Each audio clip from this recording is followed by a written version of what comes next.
Honest, loyal, cuddly, loving. Satisfaction guaranteed or your money back. These are how the advertisements read for mail-order brides in Thailand. And judging by the number of such ads in the daily newspapers, the Thai marriage companies involved in the matchmaking are doing a brisk business. How much money do these companies charge for procuring women from countries like Thailand? Normally in Germany case, the man will pay around 5,000 to 7,000 Deutsche Mark to the company, and the company will arrange with the women here to make their passport. The money that the man pay to the company, part of it they will pay for the tickets and something when they made the women to go there, and the rest the company will get. The process is simple. First, young women working for a living in cities like Bangkok are lured by local agents with promises of a prosperous future abroad. Videotapes giving details of the brides are then prepared for foreign clients. Advertisements are also placed in magazines and newspapers abroad. Clients who enroll as members with these companies are supplied regularly with brochures and photographs of eligible brides.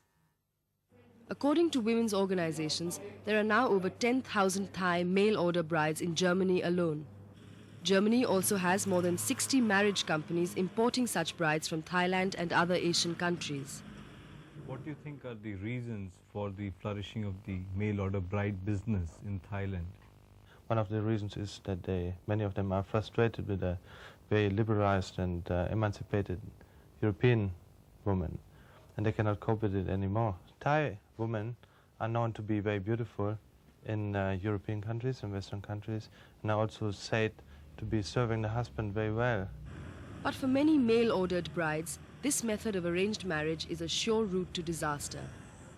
They have many problems. The first thing is that they cannot get along well, because when the man select a woman from the catalog of the company and they met the women, he met a woman, so he can take a woman to stay with him for 3 months as a trial period, that whether the man like her or not, but they don't care whether she like him or not.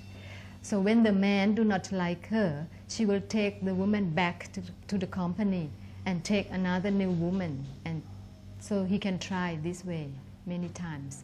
Those who are rejected by their customer husbands have to return home and are often forced into prostitution.